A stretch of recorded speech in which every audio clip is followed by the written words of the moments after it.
Alors bonsoir à tous et à toutes et bienvenue pour la suite et la fin de la Nuit des Pantins Remastered. J'espère que vous allez bien. Alors j'ai oublié ma bouteille d'eau et je suis un peu déjà fatigué. C'est pas bon signe. Ça va, j'en ai une petite ici. Je pense pas que la vidéo elle sera longue cette fois-ci. J'aurais peut-être même pu la terminer dans l'autre vidéo mais j'étais claqué, j'étais vraiment trop fatigué. C'est fou mais je vous avais déjà conseillé que si vous aviez des problèmes pour dormir, déjà on voit mon visage que j'ai envie de pioter alors qu'il n'est que 9 heures. Lisez, franchement, mettez-vous confortablement dans votre lit avec juste une petite lumière juste pour lire et lisez, mais lisez à voix haute. Même si vous êtes tout seul, lisez à voix haute. Vous allez voir, votre voix va vous paraître presque hypnotisante et apaisante et vous allez vous endormir, vous allez vous fatiguer, mais d'une force. Moi, ça marche à chaque fois. Alors ici, on va avoir droit à la fin de la nuit des pantins. Je pense pas, comme je dis, que la vidéo sera longue, donc direct après, je fais le montage. Je vais essayer de la sortir très vite, si c'est pas ce soir, ce qui m'étonnerait parce qu'il est déjà 9 heures. Ça sera demain soir, même pas peut-être un jour ou deux après. Je posterai la vidéo complète de la nuit des pantins, à la fois sur YouTube et sur mon Spotify. Encore une fois, Spotify, pour me trouver, c'est pas Chair de Poule, c'est ASMR de Poule. Il n'y en a qu'une de vidéo, et voilà. Donc il y aura au moins 2 lectures. Après évidemment il y aura 6 autres lectures remaster. Je me répète à chaque fois mais je le redis pour ceux qui viennent d'arriver. Dès que j'aurai atteint le tome je pense 8, toutes les lectures complètes vont s'enchaîner. Je vais tout sortir d'un coup à la fois sur ma chaîne et sur Spotify. Et après on reprendra comme si de rien n'était les nouvelles lectures mais avec les nouveautés on va dire. Bon, où est-ce qu'on en était avec les deux jumelles et tout ça? Je pense qu'ah oui, ils avaient fait un... Carole et Lucie, avec leur pantin, avaient fait un petit, on va dire, preview sur les voisins, les personnages. C'était des personnes âgées que les parents des jumelles avaient invitées. Et ils avaient dit que les filles étaient très douées dans ce qu'elles faisaient. Et alors, ils voulaient faire un petit spectacle, on va dire, personnel, privé pour les parents et les voisins. Quand Carole est passée avec Monsieur Wood, bah, tout a été nickel chrome. Par contre, Lucie avec... Carole avec la claque nickel chrome, mais Lucie avec Monsieur Wood... C'était assez violent. Donc, comme je le disais, avec Lucie, ça ne s'est pas bien passé et son père l'a engueulé pour l'obliger à s'excuser envers les voisins. Et on s'était laissé sur le fait que, horriblement gênée, elle a crié un pardon et puis elle s'est barrée 4 à 4 avec des larmes plein son visage. Donc, on s'était laissé là. Je suppose qu'elle va s'expliquer avec sa sœur dans leur chambre, parce que je suppose que Caro l'a suivi. Sur ce, installez-vous confortablement, je vous souhaite une bonne écoute. Tu dois me croire, cria Lucie de voix tremblante. Ce n'est pas moi qui ai dit toutes ces horreurs. Monsieur Wood parlait tout seul. Caro leva les yeux au ciel. Cause toujours, tu m'intéresses, marmonna-t-elle. Elle avait suivi sa sœur au premier. Au salon, leurs parents étaient encore en train de présenter leurs excuses au Taylor. Lucie s'assit sur le bord de son lit et s'essuya les yeux. « Je ne fais pas des plaisanteries aussi méchantes, moi, » dit-elle en jetant un coup d'œil à M. Wood, posé en tas au centre de la pièce. « Tu sais très bien que ça ne correspond pas du tout à mon sens de l'humour. »« Alors pourquoi tu as dit des choses pareilles? Tu veux faire enrager tout le monde ou quoi ?»« Mais je n'ai rien fait, » cria Lucie en se tortillant les mains. « C'est M. Wood qui a dit ces abominations. Ce n'est pas moi. » Brusquement, elle regarda sa sœur d'un air suspicieux. « À moins que... c'est encore un de tes tours ?»« N'importe quoi. J'étais à l'autre bout du salon, » se défendit Caro. « J'ai déjà fait cette blague. Comment peux-tu être aussi copieuse? Tu ne peux pas imaginer quelque chose d'original, pour une fois ?» Lucie secoua la tête, visiblement désemparée. « Caro, je t'en prie, » implora-t-elle. « J'ai peur.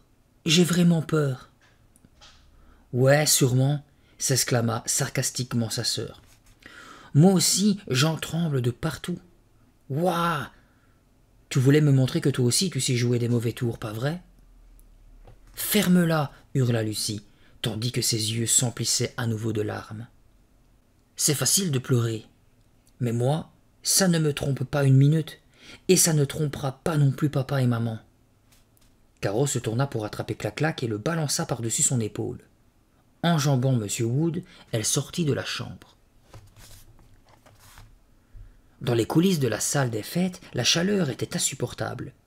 Lucie avait la bouche sèche, et elle ne cessait d'aller boire des gorgées d'eau tiède au robinet. Elle n'arrivait pas à effacer les affreux souvenirs de la veille. Ses parents l'avaient privée de sortie pour 2 semaines, et ils avaient même failli lui interdire de participer au spectacle. Mais, heureusement, il était trop tard pour changer le programme. Heureusement, Lucie se le demandait sérieusement. Elle aurait aimé croire qu'encore une fois sa sœur était responsable de tout, mais elle n'arrivait pas à s'en convaincre. Pourvu que tout se passe bien, pourvu que M. Wood se tienne tranquille. Les conversations des spectateurs résonnaient dans la salle qui se remplissait. Et plus le bruit s'intensifiait, plus Lucie se sentait nerveuse. « Comment vais-je pouvoir faire mon numéro devant toute cette foule ?» se demanda-t-elle en repoussant le rideau de quelques centimètres pour regarder le public. Ses parents étaient assis sur le côté, au 3e rang.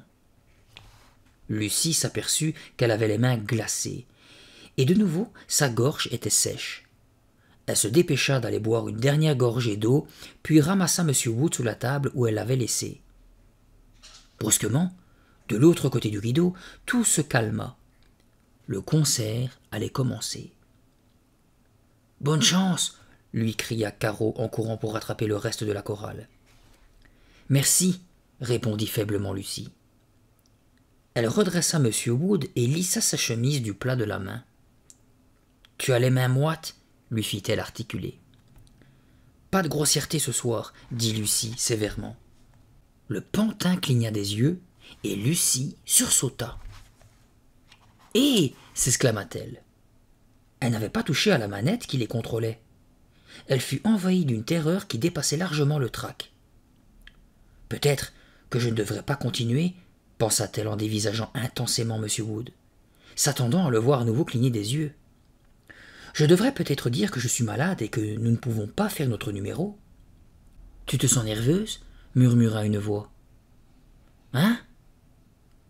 Tout d'abord, elle crut que c'était M. Wood, mais elle comprit rapidement qu'il s'agissait de Madame Stanley, la prof de musique. « Oui, un peu, » avoua-t-elle, écarlate. « Tu vas t'en sortir comme un chef, » chuchota Madame Stanley en serrant l'épaule de Lucie. C'était une grosse dame, avec toute une batterie de mentons, un rouge à lèvres agressif et des cheveux noirs flottant sur ses épaules. Elle était vêtue d'une longue robe ample, imprimée de fleurs bleues et rouges. « Allons-y, c'est le moment, » ajouta-t-elle en lui broyant encore une fois l'épaule. Puis elle entra en scène, clignant des yeux dans la lumière crue des projecteurs, pour présenter Lucie et M. Wood. « Est-ce que je vais vraiment m'en sortir ?» se demanda Lucie. « Est-ce que je vais pouvoir le faire ?» Son cœur battait tellement la chamade qu'elle n'entendit pas ce que disait Madame Stanley. Soudain, la salle se mit à applaudir et elle se retrouva en train de s'approcher du micro, tenant M. Wood à 2 mains. Madame Stanley, sa robe à fleurs flottant autour d'elle, se retira dans les coulisses. Elle sourit à Lucie en lui faisant un clin d'œil encourageant. Aveuglée par les projecteurs, Lucie s'immobilisa. Elle se sentait la bouche pleine de coton. Allait-elle être capable d'articuler un son ? On lui avait installé une chaise pliante. Elle s'assit, posa M. Wood sur ses genoux, puis s'aperçut que le micro était beaucoup trop haut. Cela provoqua quelques rires discrets dans l'assistance. Gênée, Lucie se leva et, tenant M. Wood sous le bras, s'efforça de baisser le micro. « Tu as des problèmes ?» s'inquiéta Madame Stanley en se précipitant pour l'aider. Mais avant qu'elle ait traversé la moitié de la scène, M. Wood se pencha vers le micro. « Il y a peut-être beaucoup de fleurs, mais ça ne sent pas vraiment la rose, » lança-t-il méchamment en fixant la robe de Madame Stanley. « Quoi ?» Surprise, le professeur de musique s'arrêta. « Votre tête me rappelle une verrue que je me suis fait enlever, » asséna le pantin à la dame ébahie, dont la bouche s'ouvrit sous le cou. « Lucie ! Si on compte le nombre de vos mentons, est-ce que ça nous donnera votre âge ?» Il y eut quelques rires dans la salle, mais il y avait surtout des frémissements d'indignation. « Lucie, ça suffit !» cria Madame Stanley, dont la voix furieuse fut amplifiée par le micro. « Pour suffire, ça suffit largement, » déclara perfidement M. Wood. « Si vous prenez encore quelques kilos, vous ne tiendrez plus dans aucun appartement. »« Lucie, vraiment, je te demande de bien vouloir t'excuser, » s'écria Madame Stanley, le visage écarlate. « Mais, madame, ce n'est pas moi, » bégaya Lucie. Ce n'est pas moi qui dis ces horreurs. Je te prie de t'excuser auprès de moi et du public, exigea madame Stanley. Le pantin se pencha sur le micro. Des excuses pour ça hurla-t-il. La tête du pantin se renversa en arrière. Il laissa tomber sa mâchoire et sa bouche s'ouvrit largement. Un liquide vert et épais s'en échappa. « Burk !» cria quelqu'un. On aurait dit de la soupe de pois cassés. Des cris de dégoût s'élevèrent quand le liquide verdâtre commença à s'étaler sur la chemise du pantin. « C'est ignoble ! Ça pue !» Lucie se figea d'horreur, pétrifiée devant la substance immonde qui s'échappait de la bouche ouverte de M. Wood. Une odeur infecte, mélange de lait caillé, d'œufs pourris, de caoutchouc brûlé et de viande avariée, se répandait dans la salle. Aveuglée par les projecteurs, Lucie ne voyait pas le public devant elle, mais elle entendait très bien les cris d'indignation et de colère. Brusquement, elle aperçut qu'on la poussait sans ménagement, qu'on la faisait sortir de scène, hors de portée des projecteurs. Elle se retrouva dans les coulisses avant d'avoir compris que c'était madame Stanley. « Lucie, j'ignore comment et pourquoi tu as fait une chose pareille, cria-t-elle, folle de rage. Mais je veillerai à ce que tu sois exclue du collège, et si cela ne tenait qu'à moi, glapit-elle, tu serais exclue à vie. Monsieur Lafaille, les bras croisés, ne quittait pas Lucie des yeux.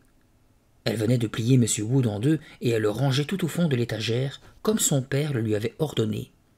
Puis, elle referma le placard. Assise sur son lit, Caro regardait la scène en silence, l'air troublé. « Est-ce qu'on peut fermer ce placard à clé ?» demanda M. Lafaille. « Non, non, pas vraiment, » répondit Lucie, la tête baissée. « Tant pis, ça ira comme ça. Lundi, je le rapporte à la boutique. En tout cas, je t'interdis d'y toucher d'ici là. »« Mais, papa... » Il leva la main pour lui imposer le silence. « Il faut qu'on en discute, supplia Lucie. Tu dois m'écouter. Ce qui est arrivé ce soir, ce n'était pas une blague. Son père se détourna avec une expression très peinée. « Lucie, je suis désolé. Nous parlerons demain. Ce soir, ta mère et moi, nous sommes très fâchés et trop bouleversés pour discuter. »« Mais, papa... » Sans la regarder, il sortit de la chambre. Elle écouta ses pas pressés dans l'escalier. Puis elle se tourna lentement vers Caro. « Alors, tu me crois maintenant ?»« Je ne sais plus ce qu'il faut croire, » répliqua Caro. « C'était tellement incroyablement grossier. Et pourtant, ça ne peut être que toi. Caro, je... Papa a raison. On parlera demain, coupa sa sœur. Je suis sûre que tout sera plus clair et plus calme. Mais Lucie ne put trouver le sommeil. Elle se tournait dans tous les sens, mal à l'aise, complètement réveillée. Elle se cacha la tête sous l'oreiller pendant un long moment, appréciant le silence. Puis, énervée, elle le balança par terre. « Je n'arriverai plus jamais à dormir, » se dit-elle. Chaque fois qu'elle fermait les yeux, elle revoyait l'abominable scène du concert. Elle entendait les cris scandalisés du public, ces gens qu'elle connaissait, ses copains et leurs parents. Et elle entendait aussi les cris devenir des hurlements de dégoût quand le liquide immonde s'était écoulé du pantin. Écœurant, tellement écœurant. Et tout le monde pensait qu'elle était responsable. « Ma vie est finie, » pensa Lucie. « Je ne pourrai plus jamais revenir en arrière. Je ne retournerai pas au collège. Je ne peux plus me montrer nulle part. Ma vie est gâchée par cet ignoble pantin. » À ce moment, un frisson de terreur la parcourut des pieds à la tête. Monsieur Wood. Elle seule savait qu'elle n'était pas responsable de ce qui était arrivé. Et personne n'aurait pu manipuler le pantin à distance pour le faire agir comme il l'avait fait. Non, personne. Le seul coupable possible, c'était... Soudain, Lucie perçut un bruit, comme un crissement, un pas léger. Elle retint son souffle, l'oreille aux aguets. Silence à présent. Un silence tellement lourd qu'elle entendait les battements de son propre cœur. Puis un autre pas léger. Une ombre s'agrandit sous le mur. Ou était-ce seulement son imagination? Non. Quelqu'un marchait vers la porte de la chambre, très doucement, en silence. Le cœur battant, Lucie se redressa en essayant de ne pas faire le moindre bruit. Elle retint sa respiration. L'ombre s'approchait doucement de la porte. Lucie posa les pieds par terre, scrutant l'obscurité sans quitter des yeux la silhouette silencieuse. Que se passait-il? Elle perçut un frottement contre la porte qu'elle entendit s'ouvrir. Lucie se mit debout. Les jambes tremblantes, elle se lança à la poursuite de l'ombre. Le palier, il y faisait encore plus sombre parce qu'il n'y avait aucune fenêtre. L'escalier, l'ombre accéléra l'allure. Lucie suivit, pieds nus, se déplaçant sans bruit sur le tapis mince. Elle rattrapa l'ombre en haut de l'escalier. « Hé !» chuchota-t-elle. Elle saisit la silhouette par l'épaule, la forçant à se retourner, et se trouva face à la figure souriante de M. Wood. M. Wood cligna des yeux, puis siffla. Un bruit hideux, menaçant. Dans l'obscurité de l'escalier, son sourire peint devenait une grimace horrible. De terreur, Lucie écrasa l'épaule du pantin, entortillant ses doigts autour du tissu rugueux de la chemise. « C'est impossible !» murmura-t-elle. Le pantin cligna de nouveau des yeux en ricanant. Il ouvrit la bouche et son sourire s'élargit encore. Il essayait d'échapper à la prise de Lucie, mais elle tenait bon. « Mais tu es un pantin !» dit-elle d'une voix étranglée. Il ricana encore. « Toi aussi ?» répliqua-t-il. Il avait une voix grondante, comme un gros chien quand il montre les crocs. « Tu ne peux pas marcher !» s'écria Lucie. « Tu ne peux pas être vivant !» Le pantin ordonna sèchement. « La ferme ! Laisse-moi partir maintenant !» Lucie resserra ses doigts. « Je suis en train de rêver, se dit-elle à haute voix. C'est évident. Je suis en train de rêver. »« Je ne suis pas un rêve, je suis un cauchemar, » s'exclama le pantin en éclatant de rire. Tenant toujours le pantin par la chemise, Lucie ne le quittait pas des yeux dans la pénombre du palier. Il faisait chaud, elle avait du mal à respirer. Elle suffoquait. C'était quoi ce bruit? Ce n'était que le halètement de sa propre respiration. « Lâche-moi, répéta le pantin, ou je te jette en bas de l'escalier. » Il tenta une fois de plus de s'échapper.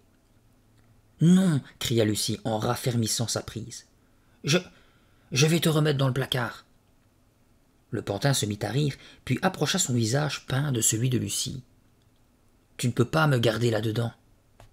Je vais t'y enfermer, je vais t'enfermer dans une boîte, dans quelque chose en tout cas, » répliqua Lucie, dont les pensées étaient obscurcies par la panique.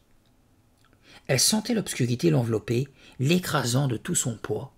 « Laisse-moi partir, » reprit le pantin tentant de se dégager. De l'autre main, Lucie lui entoura la taille. « Laisse-moi partir, » gronda-t-il de sa voix rauque et profonde. « C'est moi le chef à présent, tu dois m'obéir. » Il se débattait de toutes ses forces. Lucie le repoussa en essayant de lui coincer les mains derrière le dos. Avec une force surprenante, il réussit à ramener en avant un de ses bras et lui décocha un bon coup de poing dans l'estomac. « Oh !» gémit-elle, le souffle coupé. Le pantin profita aussitôt de cette faiblesse momentanée. Agrippant la rampe d'une main, il essaya d'enjamber Lucie, mais elle lui fit un croche-pied. Encore haletante, elle le renversa sur le dos, puis elle l'arracha à la rampe et le plaqua vigoureusement contre une marche. « Oh !» Lucie cria quand le plafonnier du palier s'éclaira. Elle ferma les yeux, éblouie par la lumière brutale. Le pantin se débattait furieusement sous elle, mais elle pesait sur lui de tout son poids. « Lucie, mais nom d'un chien !» s'exclama Caro en haut de l'escalier. « Monsieur Wood !» réussit à crier Lucie. « Il est vivant !»« Mais qu'est-ce que tu fabriques? Ça va ?»« Non, ça ne va pas. Va chercher les parents. Monsieur Wood est vivant. »« Arrête, ce n'est qu'un pantin, » dit Caro en avançant à contre-cœur vers sa sœur. « Lève-toi, Lucie, tu es devenue folle ou quoi ?»« Écoute-moi, » supplia Lucie, désespérée. « Va chercher les parents, avant qu'ils ne s'échappent. » Mais Caro ne fit pas un geste. Elle contemplait sa sœur, ses cheveux emmêlés, son visage figé par la terreur. « Lève-toi, Lucie, je t'en prie. Lève-toi et viens te remettre au lit. » Mais puisque je te dis qu'il est vivant, répéta Lucie. Crois-moi, je t'en supplie. Caro, je te le jure. Le pantin gisait immobile sous elle, le visage enfoui dans le tapis, bras et jambes écartés. Tu as fait un cauchemar, reprit Caro en s'approchant lentement de l'escalier. Viens te coucher, ce n'était qu'un cauchemar. Le souffle court, Lucie se tourna pour regarder sa sœur. Attrapant la rampe d'une main, elle se releva à moitié. Aussitôt, le pantin en profita pour agripper le rebord de la marche à deux mains. Il réussit à se dégager et dévala l'escalier. « Non, non, ce n'est pas vrai !» hurla Caro en voyant le pantin s'enfuir. « Va chercher les parents, dépêche-toi !» Bouche bée, sidérée, Caro restait figée, incapable du moindre mouvement. Lucie plongea en avant, les bras tendus. Elle attrapa M. Wood et lui entoura la taille. La tête de bois heurta rudement le sol quand ils roulèrent tous deux à terre. Le pantin poussa un cri de douleur. Ses yeux se fermèrent, puis il ne bougea plus. Perplexe, hors d'haleine, tremblant de tout son corps, Lucie se mit lentement debout. Vite, elle posa le pied sur le dos du pantin pour l'immobiliser. « Maman, papa, où êtes-vous » hurla-t-elle. « Dépêchez-vous » M. Wood releva la tête. En grognant, il commença à se débattre, raidissant ses membres. Lucie l'écrasait de tout son poids. « Laisse-moi partir » gronda-t-il rageusement. Lucie entendit des voix à l'étage. « Maman, papa, descendez » appela-t-elle. Ses parents apparurent, l'air inquiet. « Regardez » hurla Lucie en montrant frénétiquement le pantin écrasé sous son pied. « Regardez quoi » s'exclama M. Lafaille en rajustant son haut de pyjama. Lucie désigna le pantin. « Il essaye de s'enfuir. » Mais M. Wood gisait sur le ventre, immobile. « C'est encore une plaisanterie » demanda Mme Lafaille, très en colère, les mains sur les hanches. « Je ne vois pas ce qu'il y a de drôle, alors, » ajouta M. Lafaille en secouant la tête. « M. Wood s'est enfui par l'escalier, » dit Lucie, hagarde. « Il est capable de tout. Il... » « Ce n'est pas drôle, » répéta Mme Lafaille, excédée. « Pas drôle du tout, Lucie. Réveiller tout le monde au milieu de la nuit. »« J'ai l'impression que tu deviens folle, ma fille. Je suis très inquiet, » ajouta M. Lafaille.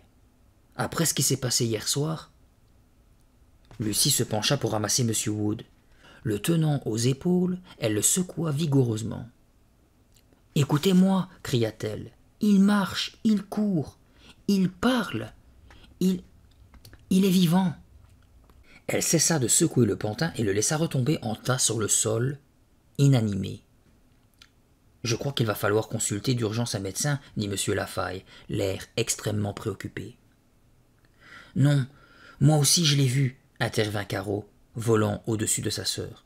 « Lucie a raison, le pantin a bien bougé. » Puis elle ajouta, « Je veux dire, je crois qu'il a bougé. »« Tu parles d'un soutien ?» se dit Lucie, vidée de toutes ses forces.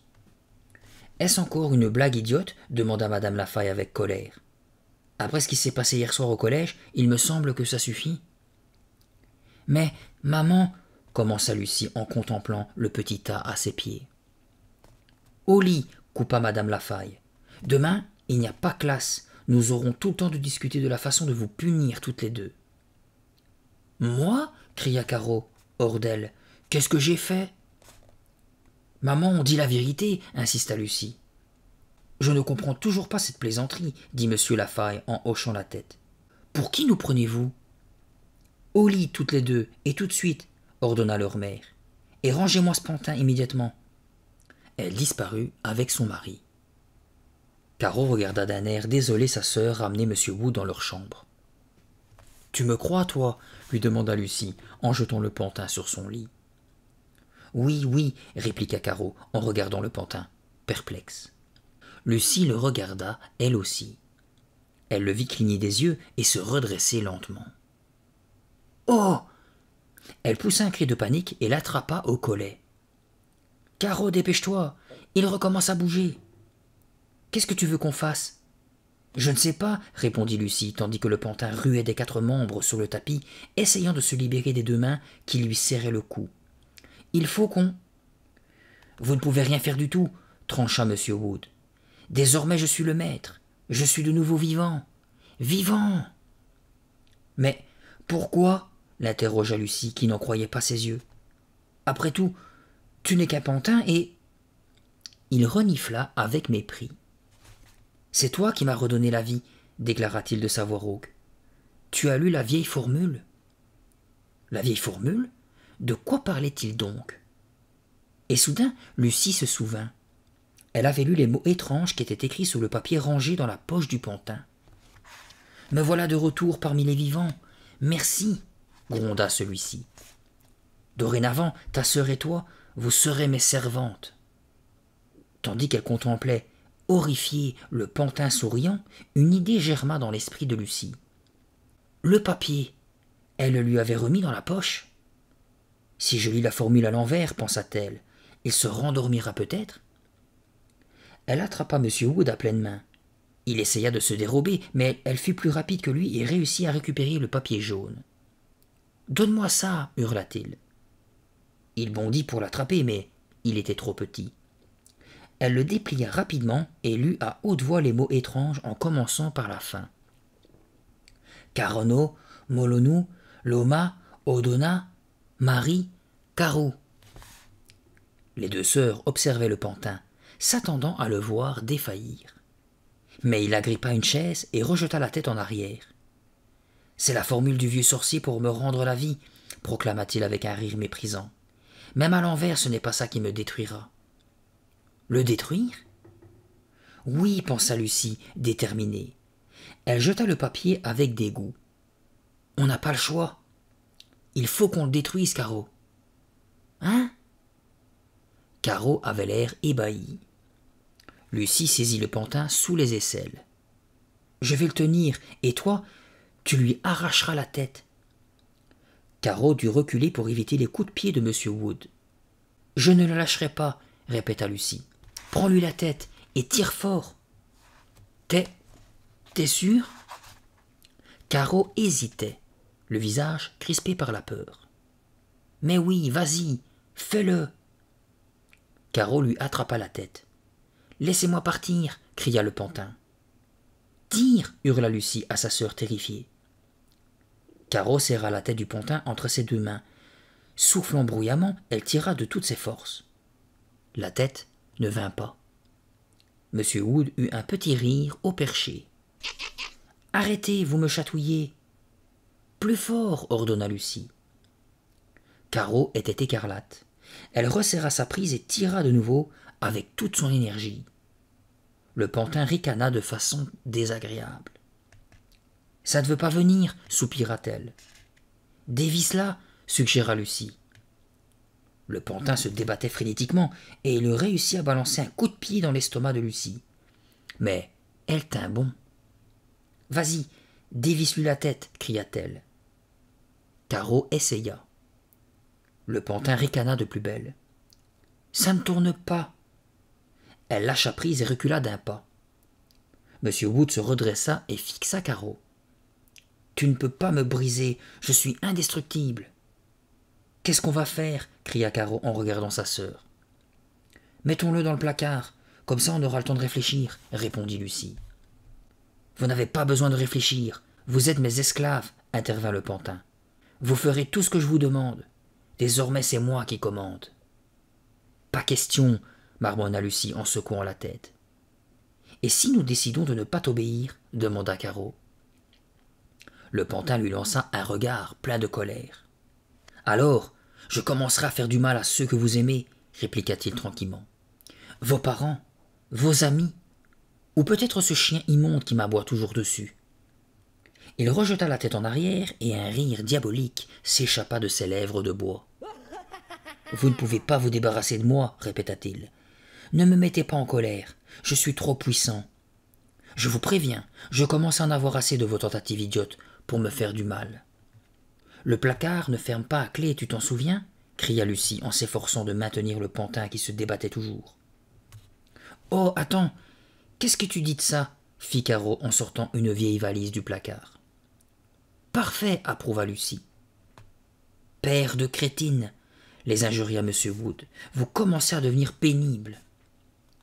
D'une secousse brutale, il se libéra de l'emprise de Lucie. Elle se précipita pour le rattraper, mais il lui échappa. Elle tomba sur le lit, tête la première. Le pantin courut au milieu de la pièce, puis regarda vers la porte, comme s'il essayait de prendre une décision. « Vous devez agir comme je vous l'ordonne, » déclara-t-il sévèrement, en levant sa main de bois vers Caro. « Non » cria Lucie en se relevant. Elles se précipitèrent ensemble sur le pantin. Caro lui attrapa les bras, et Lucie plongea pour lui saisir les chevilles. À elles deux, elles réussirent à le fourrer dans la valise ouverte. « Vous allez le regretter, » menaçait-il en donnant des coups de pied. « Ça va vous coûter cher. À présent, quelqu'un va payer. » Il continuait à crier après que Lucie eut bouclé la valise et l'eut jetée au fond du placard. Elle referma brutalement la porte et s'appuya contre, soupirant d'épuisement. « Et maintenant, qu'est-ce qu'on fait ?» demanda Caro. « On va l'enterrer, » déclara Lucie. « Hein ?» Caro étouffa un bâillement. Elles avaient l'impression de chuchoter depuis des heures. Tandis qu'elles essayaient de mettre un plan au point, elles entendaient les cris assourdis du pantin à l'intérieur du placard. « On va l'enterrer, sous ce gros tas de déchets, » expliqua Lucie, en jetant un œil vers la fenêtre. « Tu sais, à côté, près de la nouvelle maison. »« Oui, d'accord, » approuva Caro. « Je suis tellement crevée que je n'arrive plus à réfléchir. » Elle regarda le radio-réveil, presque 3h30. « Je pense toujours qu'on devrait réveiller les parents, » ajouta-t-elle, les yeux écarquillés de frayeur. « On ne peut pas. Ça fait 100 fois qu'on ramène le sujet sur le tapis. Ils ne nous croiront pas. Si on les réveille, on aura encore davantage d'ennuis. »« J'imagine mal comment on pourrait en avoir davantage, » marmonna Caro en désignant de la tête le placard d'où s'échappaient les grognements de colère de M. Wood. « Habille-toi, » ordonna Lucie avec un regain d'énergie. « On va l'enterrer. Après, on n'y pensera plus jamais. » Frissonnante, Caro regarda son pantin affalé sur le fauteuil. « Je ne peux plus voir Clac-Clac en peinture maintenant. Je regrette tellement qu'on se soit intéressé à tout ça. »« Chut ! Habille-toi !» Quelques minutes plus tard, les deux filles descendaient l'escalier dans l'obscurité. Lucie portait la valise à plein bras, en essayant d'étouffer les protestations indignées de M. Wood. Elles s'arrêtèrent en bas, immobiles, guettant le moindre bruit qui aurait pu venir de la chambre de leurs parents. Silence. Caro ouvrit la porte d'entrée et elles se glissèrent au dehors. L'air était frais et humide. La rosée, abondante, faisait briller la pelouse dans le clair de lune. Des brins d'herbe mouillée se collèrent à leurs semelles quand elles se dirigèrent vers le garage. Tandis que Lucie se cramponnait à la valise, Caro, lentement, leva à moitié la porte coulissante. Elle se glissa en dessous et ressortit quelques secondes plus tard une grande pelle à neige à la main. « Ça fera l'affaire, » dit-elle en chuchotant, bien qu'elles fussent toutes seules. Lucie jeta un coup d'œil dans la rue. Les lumières des réverbères se noyaient dans l'humidité de la fin de la nuit. Tout luisait sous le ciel d'encre. Elles franchirent les buissons bas qui les séparaient du terrain voisin. Lucie posa la valise à côté du gros tas de déchets. « On va creuser là, » décida-t-elle. « On le fourre là-dedans et après, on le recouvre. »« Je vous préviens, votre plan ne va pas marcher. Je suis quelqu'un de puissant, » les menaça le pantin de l'intérieur de la valise. « Creuse d'abord, » dit Lucie sans faire attention aux menaces. « Je continuerai. » Caro enfonça la pelle dans le tas. Lucie frissonna. Elle avait froid. Un nuage passa devant la lune, et le ciel s'obscurcit. « Laissez-moi sortir !» hurla M. Wood.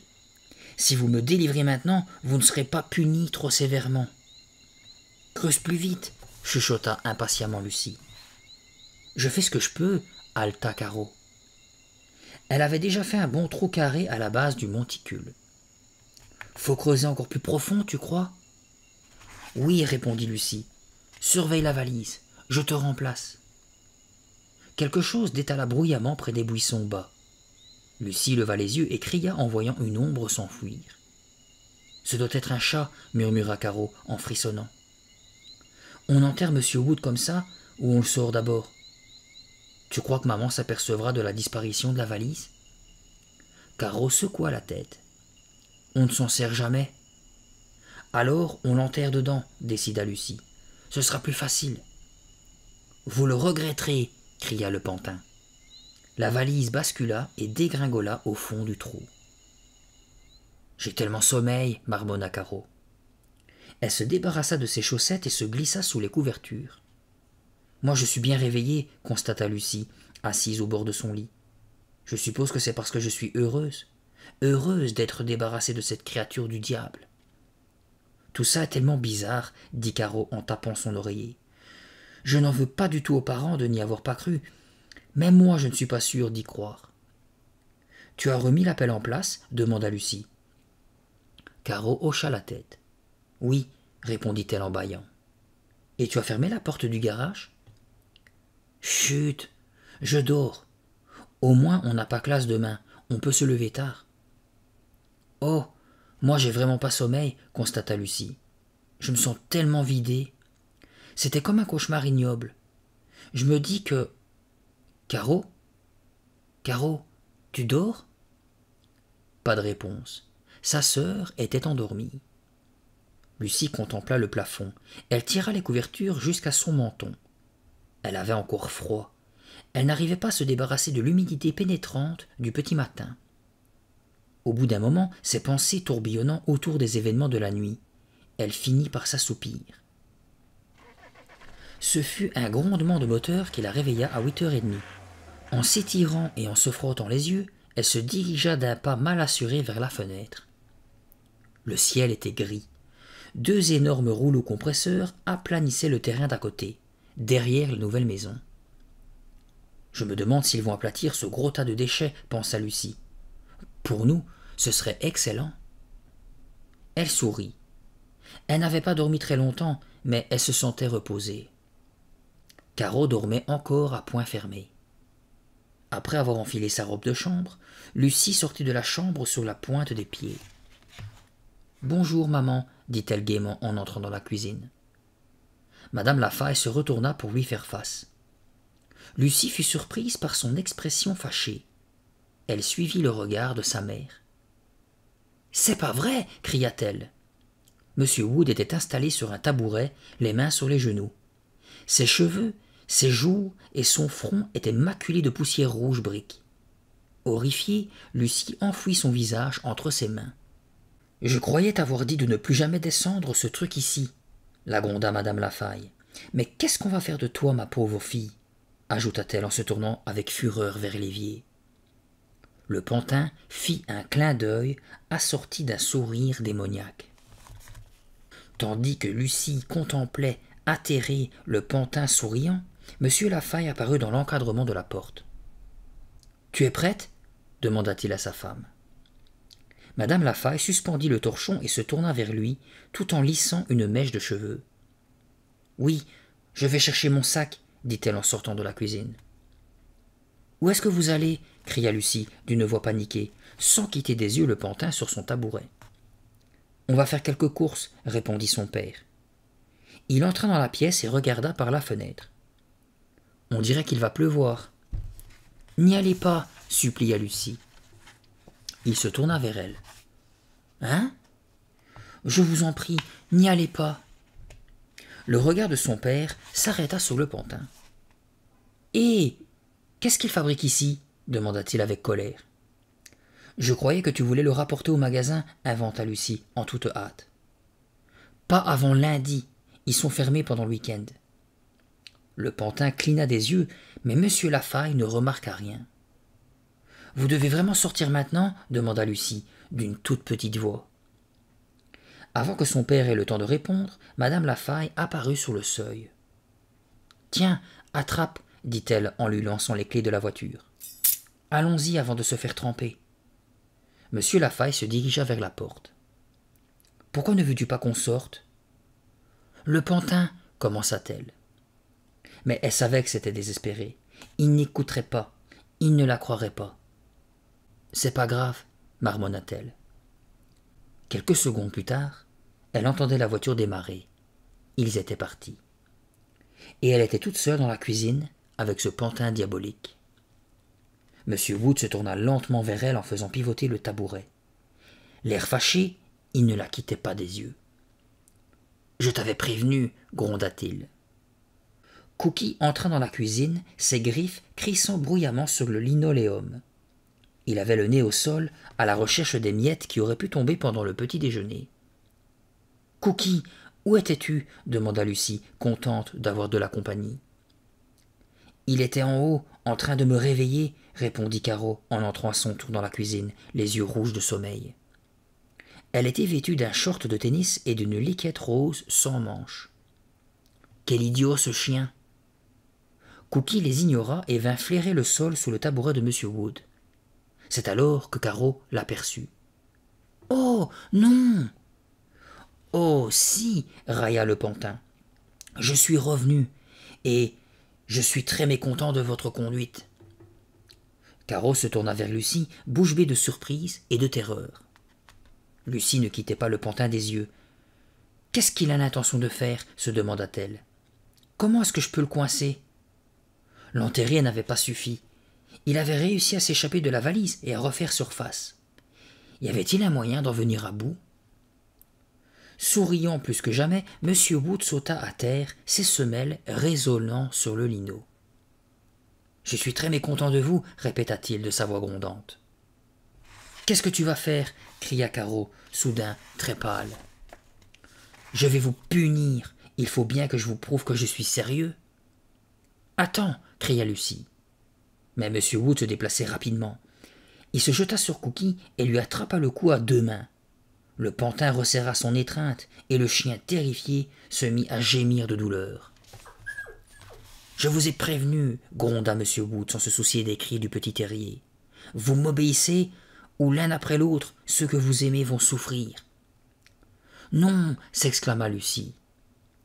Cookie laissa échapper un couinement aigu, un cri de douleur qui la fit frissonner.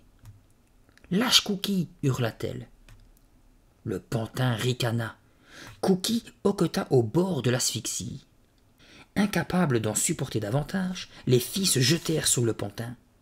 Caro lui prit les jambes. Lucie se saisit de Cookie et tira de toutes ses forces.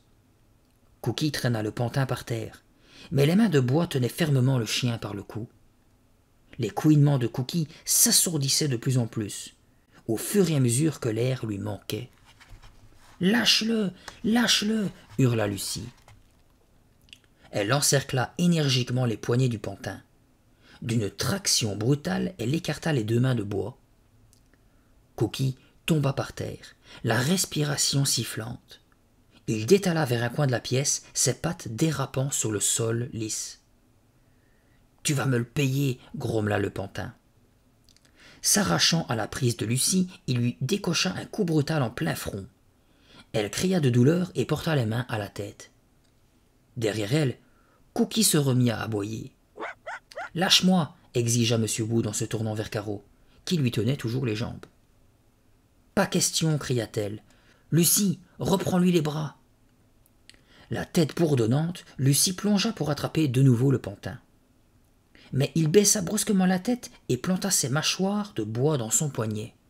« Ouille !» Lucie recula en hurlant de douleur. Tenant le pantin par les chevilles, Caro le laissa retomber lourdement sur le sol. Il fit entendre un grondement de fureur et tenta frénétiquement de s'échapper. Lucie repartit à l'attaque, et cette fois, elle réussit à attraper un bras, puis l'autre. Il baissa la tête pour la mordre encore une fois, mais elle l'esquiva et lui tira énergiquement les bras dans le dos. « Qu'est-ce qu'on fait de lui » s'exclama Caro. Lucie se souvint brusquement des 2 rouleaux compresseurs en train d'aplanir le terrain d'à côté. « Viens, on va l'écraser !»« Je vous préviens, je suis quelqu'un de puissant !» cria le pantin. Sans lui prêter attention, Lucie ouvrit la porte de la cuisine et elles transportèrent dehors leur prisonnier gesticulant. Le ciel était sombre, et il tombait une petite pluie fine. L'herbe était déjà humide. Les filles virent les 2 gros rouleaux compresseurs de l'autre côté des buissons bas. L'un était à l'arrière de la maison, l'autre sur le côté. On aurait dit deux énormes bêtes écrasant tout sur leur passage. « Par là, dépêche-toi » ordonna Lucie en maintenant solidement M. Wood. « Jette-le là-dessous. »« Lâchez-moi, lâchez-moi » cria le pantin. Il tourna brusquement la tête pour essayer de mordre Lucie au bras. Le tonnerre se mit à gronder au loin. Les filles couraient à toute vitesse vers le rouleau compresseur, dérapant sur l'herbe que la pluie rendait glissante. Elles n'en étaient plus qu'à quelques mètres quand elles aperçurent Cookie. Il se précipitait vers elles. « Oh non! Qu'est-ce qu'il vient faire là ?» Sans les quitter des yeux, la langue pendante, caracolant dans l'herbe humide, le chien se jetait tout droit sous les chenilles du bulldozer. « Non, Cookie !» cria Lucie. « Non, Cookie, non !» Lâchant M. Wood, les deux filles se jetèrent sur le chien. Bras tendus, elles glissèrent à plat ventre sur l'herbe humide. Inconscient, ravi de ce jeu de poursuite, Cookie fila. « Hé, tirez-vous de là, vous êtes folles ou quoi, les gamines ?» cria le conducteur en colère, du haut de sa cabine. Elles bondirent sur leurs pieds et se tournèrent vers M. Wood. La pluie tombait maintenant à verse. Un éclair blanc zigzaga dans le ciel. « Je suis libre !» triompha le pantin en levant victorieusement les bras. « Maintenant, je vais me venger !»« Attrape-le !» s'exclama Lucie. Les deux filles baissèrent la tête et se lancèrent à la poursuite du pantin, qui se mit, lui aussi, à courir. Il ne vit pas le second rouleau compresseur. L'énorme chenille noire lui roula directement dessus, le renversant sur le dos, puis l'écrasant avec un bruit sec. Un sifflement bruyant s'échappa de dessous la machine, comme l'air d'un ballon crevé. Le rouleau sembla osciller d'avant en arrière. Un gaz vert s'échappa des restes du pantin et monta dans l'air, tel un champignon monstrueux. Cookie cessa de folâtrer et resta pétrifié, les yeux fixés sur le nuage vert qui s'élevait dans le ciel presque noir. Caro et Lucie regardaient la scène, bouche bée. Poussés par le vent et la pluie, le nuage les enveloppa. « Burk, ça pue !» s'exclama Caro. Ça sentait les œufs pourris. Cookie gémit doucement. Le rouleau compresseur s'immobilisa. Le conducteur sauta de la cabine et se précipita vers elle. C'était un petit homme râblé, avec de gros bras musclés qui jaillissaient littéralement des manches de son t-shirt. « J'ai écrasé quelque chose ?» s'écria-t-il. « Oui, mais c'est rien, juste un vieux pantin, » répondit Lucie.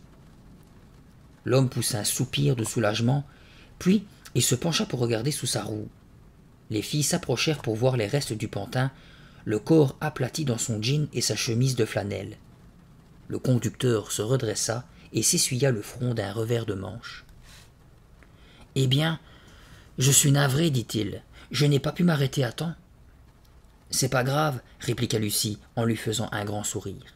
« Oh oui, c'est vraiment pas grave, renchérit aussitôt Caro. Cookie s'approcha pour flairer les restes du pantin.